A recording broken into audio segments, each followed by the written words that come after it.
आप सभी को मेरा प्यार भरा नमस्कार। तो आज जो है हमारा जो मातृभाषा दिवस है उसकी सबसे पहले आप सभी को हार्दिक बधाई। और आज 21 फरवरी है। आज का जो दिन है वो मातृभाषा दिवस के रूप में मनाया जाता है। तो आपको पता है कि विश्व हिंदी दिवस जो है हमारा 10 जनवरी को आता है और राष्ट्रीय हिंदी दिवस जो है आपका 14 सितंबर को आता है। ठीक है, ये 3 डे आपको याद रखने हैं। 21 फरवरी आपका मातृभाषा दिवस, 10 जनवरी आपका विश्व हिंदी दिवस और राष्ट्रीय हिंदी दिवस कब आता है? 14 सितंबर को। और नीचे एक लिखा है आपके लिए, an apple a day keeps a doctor away.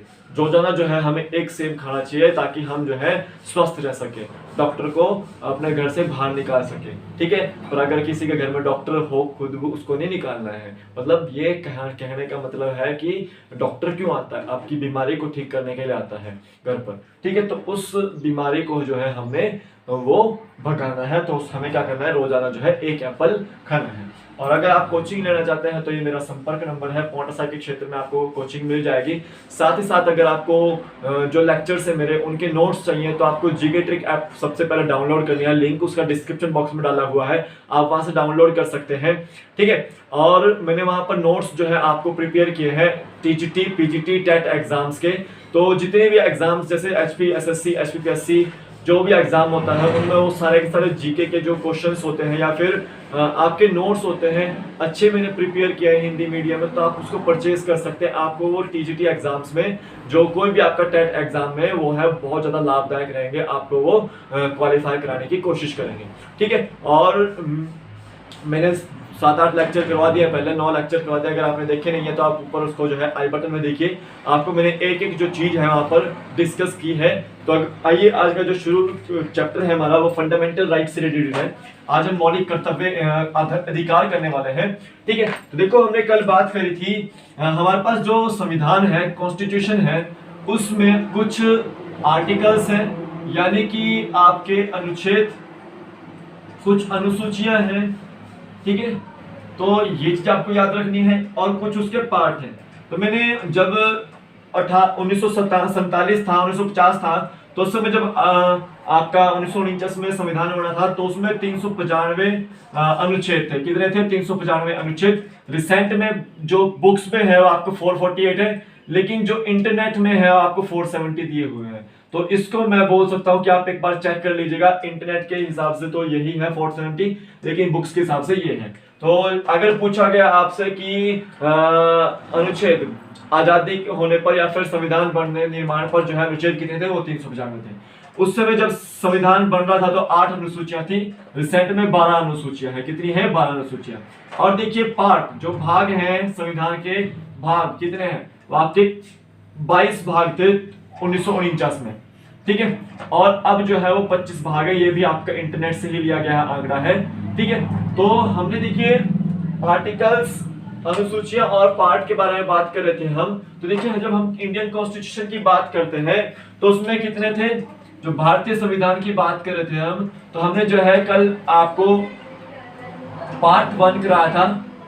ठीक है, पार्ट 1 में हमने क्या बात करी थी? आपका आर्टिकल 1 से 4 के बारे में बात की थी।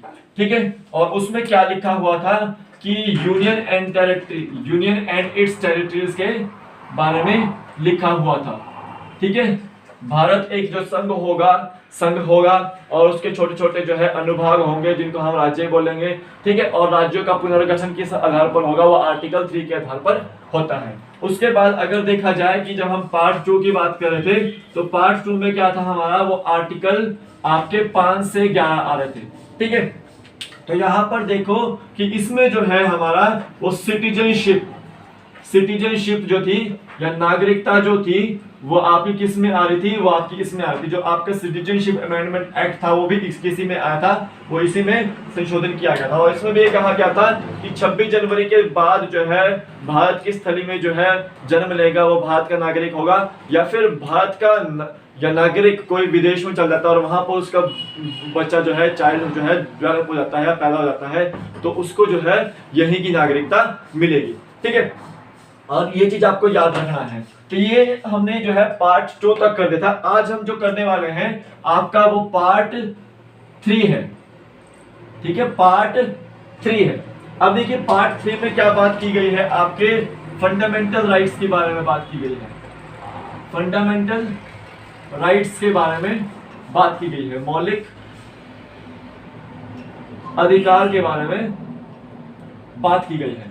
सिंपल सी बात है कि जो हमारा आर्टिकल 12 से 35 आते हैं, जो अनुच्छेद 12 से 35 आते हैं, उसमें सभी में क्या बात की गई है, मौलिक अधिकार की बात की गई है। ठीक है, अब देखिए जो हमारा संविधान बन रहा है तो वो कई देशों से मिलकर बना था। ठीक है, तो उसमें आपका यूनाइटेड स्टेट्स ऑफ अमेरिका भी था। तो जो ये फंडामेंटल राइट्स थे वो आपके यूनाइटेड स्टेट्स ऑफ अमेरिका से लिए गए हैं। मौलिक अधिकार जो है वो कहां से लिए गए हैं, वो आपके यूनाइटेड स्टेट्स से लिए गए हैं, ये आपको याद रखना है। तो अभी जब हम मौलिक अधिकार की बात करें तो आपके भाग 3 में आते हैं, आर्टिकल 12 से 35 उसमें आते हैं, और इसको हम संविधान का मैग्ना कार्टा या फिर संविधान का अधिकार पत्र ही बोलते हैं। संविधान का अधिकार पत्र या फिर हम इसको मैग्ना कार्टा भी बोलते हैं। अब देखिए जब हमारा संविधान जो है बन रहा था तो उस समय मौलिक अधिकार की मांग रखी गई थी कि हर एक नागरिक का ये अधिकार होना चाहिए कि उसको शिक्षा मिले, ठीक है, और उसको एक उचित वातावरण मिले, ठीक है, पर्यावरण मिले, और कानून के समक्ष समानता हो। तो सभी को जो है ये फंडामेंटल राइट्स दिए गए, यानी कि कॉन्स्टिट्यूशन में आपके फंडामेंटल राइट्स जो है किसी भी इंडिविजुअल को, हर एक इंडिविजुअल को दिए जाते हैं, चाहे वो भारत का नागरिक हो। ठीक है, अब ये भी प्रश्न बनता है कि जो विदेशी नागरिक है क्या उनको भी जो है फंडामेंटल राइट्स दिए जाते हैं? तो जरूर है कि वो दिए जाते हैं, बट कोई कोई से दिए जाते हैं, हर एक नहीं दिए जाता, 6 के 6 नहीं दिए जाते, लेकिन कोई और जो 6 में से कुछ ना कुछ जो है उनको दिया जाता है। ठीक है, तो फंडामेंटल राइट्स जो है वो भारत का जो नागरिक होगा उसको पूरे के पूरे दिए जाएंगे, लेकिन जो विदेशी नागरिक जो भारत में घूमने आया है या रहने आया है तो उसको वो तभी दिए जाएंगे जब वो भारत का नागरिक बनेगा। ठीक है, पूरे जो फंडामेंटल राइट्स हैं उसको वो तभी दिए जाएंगे जब वो भारत का नागरिक बनेगा। ठीक है, अन्यथा उसको जो है कुछ कुछ जो है फंडामेंटल राइट्स दिए जा सकते हैं, जैसे शोषण के विरुद्ध अधिकार उसको दिया जा सकता है। किसी भी व्यक्ति के साथ जो है शोषण नहीं होना चाहिए, चाहे वो फॉरेन का हो चाहे वो इंडिया का हो। ठीक है, तो उसको दिया जा सकता है। ठीक है, तो संविधान का अधिकार पत्र मैग्ना कार्टा किसको बोलते हैं? फंडामेंटल राइट्स को, जो आपका पार्ट 3 आर्टिकल अनुच्छेद 12 से 35 में आता है। सीधी सी बात है कि जब आपका आपातकाल लगेगा, तो जब आपातकाल लगता है तो यानी कि 352 के तहत लगेगा वो। ठीक है, तो इस समय आपके मौलिक अधिकार जो है वो आपसे छीन लिए जाएंगे। किसी भी व्यक्ति के जो मौलिक अधिकार है या फंडामेंटल राइट्स हैं तो वो उनसे छीन लिए जाते हैं। ठीक है, और ये ऐसा कहां से लेकर आए हैं? ऐसा किस देश के संविधान में कहा गया है? जर्मनी के संविधान में कहा गया है कि जब आपका आपातकाल लगेगा देश में तो वो उस समय जो फंडामेंटल राइट्स हैं, मौलिक अधिकार हैं, वो आपसे छीन ले जाएंगे। तो ऐसा किसके संविधान में लिखा गया है? जर्मनी के संविधान में लिखा गया है। अब देखिए जब हम 1931 में जब कराची में अधिवेशन हुआ था, कराची आपका पाकिस्तान में है, कराची अधिवेशन हुआ था, तो उस समय जो है फंडामेंटल राइट्स की जो है मांग रखी गई थी। ठीक है, किसने रखी थी? सरदार वल्लभ भाई पटेल ने। सरदार वल्लभ भाई पटेल ने, जिनको हम लौह पुरुष के नाम से भी जानते हैं, और गुजरात के केवड़िया में इनकी जो है स्टैच्यू ऑफ यूनिटी काफी बड़ी मूर्ति भी है। ठीक है, तो 1931 में कराची अधिवेशन हुआ था। उस समय सरदार वल्लभ भाई पटेल की अध्यक्षता में जो है एक घोषणा पत्र रखा गया था जिसमें मौलिक अधिकारों की मांग की गई थी। ठीक है, और देखिए सिंपल सी बात है कि जो आपके फंडामेंटल राइट्स हैं, फंडामेंटल राइट्स हैं वो आपके 6 हैं। कितने फंडामेंटल राइट्स हैं? 6 हैं। ठीक है, ये आपको याद रखना है। तो देखिए जो हमारा एक तरह से ये याद रखना है कि हमारा जो एक अधिकार था, मौलिक अधिकार, संपत्ति के विरुद्ध अधिकार, संपत्ति का अधिकार जिसको बोल सकते हैं, तो संपत्ति का जो अधिकार था उसको जो है हटा दिया गया था, और उसको किस में रखा गया था? आपका अनुच्छेद 300 क में रखा गया था। किस में रखा गया था? क या अ बोल सकते हैं इसको। ठीक है, तो संपत्ति का अधिकार जो है अनुच्छेद फंडामेंटल राइट्स के तौर पर हटा दिया गया था और उसको 300 अनुच्छेद क में रखा गया था। और ये जो संविधान संशोधन हुआ था वहां पे 44वां संविधान संशोधन हुआ था। क्या हुआ था? 44वां संविधान संशोधन हुआ था, जिसमें संपत्ति के अधिकार को मौलिक अधिकार में से हटा दिया गया था। ठीक है, और ये 1978 में हुआ था। ठीक है, 1978 में। ठीक है, ये चीज आपको याद रखनी है। अब देखिए, ये आपने लिख लिया तो मैं मिटा देता हूँ। ठीक है, अब देखिए यहाँ पर हमने 6 फंडामेंटल राइट्स की बात करी। पहले 7 हुआ करते थे, लेकिन संपत्ति के अधिकार को हटा दिया गया, तो वापस कितने बचे? 6 बचे। तो देखिए, हमारा जो फर्स्ट फंडामेंटल राइट था वो आपको कौन सा था? वो आपका राइट टू इक्वलिटी था। ठीक है, राइट टू इक्वलिटी। क्या था? राइट टू इक्वलिटी, समता या समानता का अधिकार, समता या समानता का अधिकार। ठीक है, अब देखिए यहां पर आर्टिकल 14 से 18 आ रहे थे। क्या आ रहे थे? आर्टिकल 14 से 18 आ रहे थे। इससे पहले देखिए मैंने यहां पर बात करी 12 से 35, तो यानी कि 12 और 13 भी जो है इसमें आ रहे होंगे।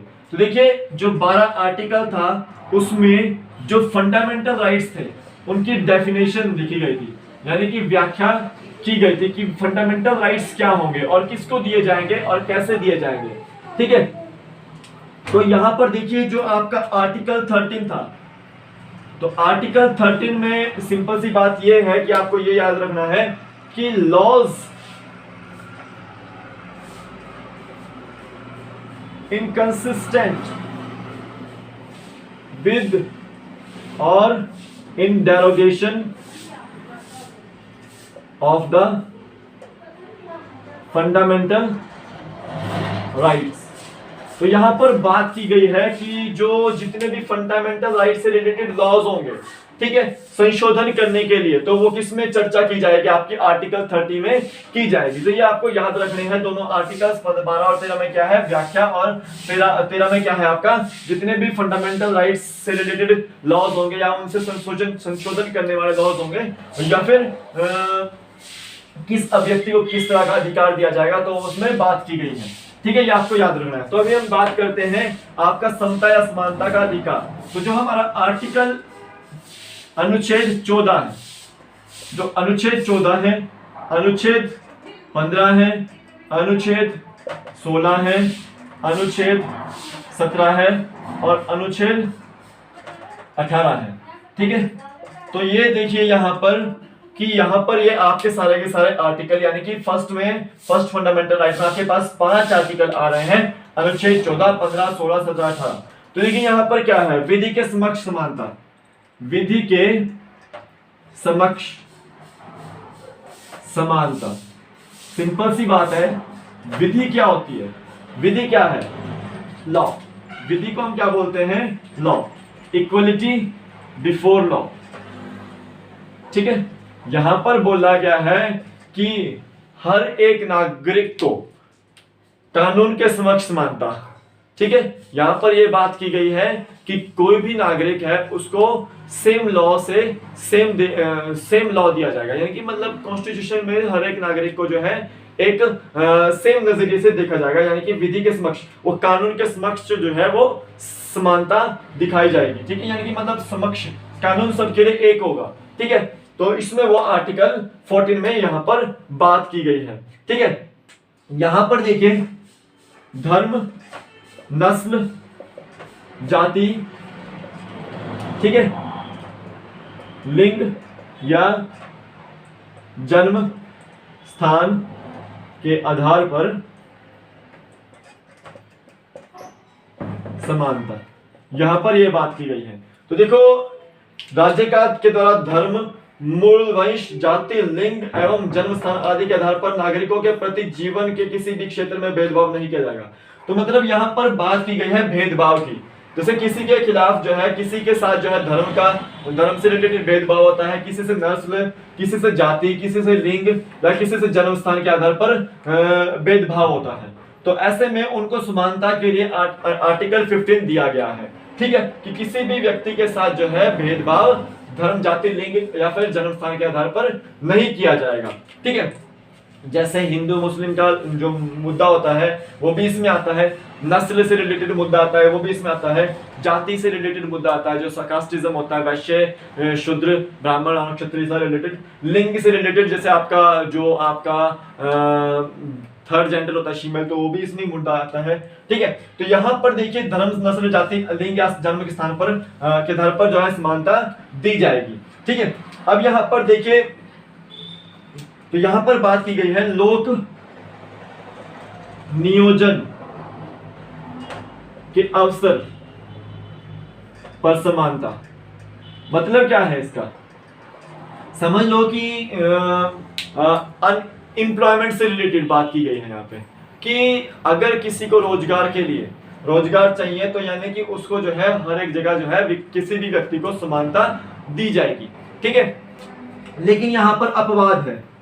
क्या है अपवाद का मतलब है कि SC ST ये जो है इनको जो है संपूर्ण रूप से आरक्षण दिया जाएगा, क्योंकि हो सकता है कि ये जो व्यक्ति हैं ये पिछड़ी हुई जाति से आ सकते हैं या फिर बिलो पॉवर्टी लाइन हो सकते हैं या फिर इनके साथ कुछ भेदभाव होता है, तो इस वजह से जो है इनको भेदभाव से जो है बाहर निकालने के लिए आरक्षण दिया जाता है नौकरियों में। तो वो अपवाद है यहाँ पे 16A में 16 आर्टिकल 1 में पार्ट 1 में। ठीक है, ये चीज आपको याद रखनी है। उसके बाद अगर हम बात करते हैं अस्पृश्यता का अंत, अस्पृश्यता का अंत सिंपल सी बात है, अनटचेबिलिटी, अनटचेबिलिटी से रिलेटेड यहां पर बात की गई है। ठीक है, यानी कि छुआछूत संबंधी जो होती है बातें या फिर अस्पृश्यता जो आपकी छूने वाली जो बातें होती है, ठीक है, तो उससे रिलेटेड जो है यहाँ पर कुछ लोग जो होते हैं वो सामना करते हैं अस्पृश्यता का, अनटचेबिलिटी का। ठीक है, तो उनसे रिलेटेड यहाँ पर प्रावधान किए गए हैं, यानी कि जो अस्पृश्यता है अनटचेबिलिटी जो है उसका अंत कहाँ पर है, आपका आर्टिकल 17 में है। उसके बाद देखते हैं उपाधियों का अंत, उपाधियों का अंत। उपाधियों का अंत मतलब क्या है, इसमें यह बोला गया है कि जैसे किसी व्यक्ति को जो है राजाधिराज महाराजाधिराज इस तरह की उपाधियां दी जाती है। ठीक है, राजा दिया जाता है, किसी को राजकुमार बोला जाता है, किसी को रानी बोला जाता है, महारानी बोला जाता है, तो ऐसी जो उपाधियां हैं उनका अंत कर दिया जाएगा, सिवाय भारत रत्न, पद्म विभूषण, पद्म भूषण या सेना के जितने भी जो है रैंक होते हैं उनसे रिलेटेड, उनको छोड़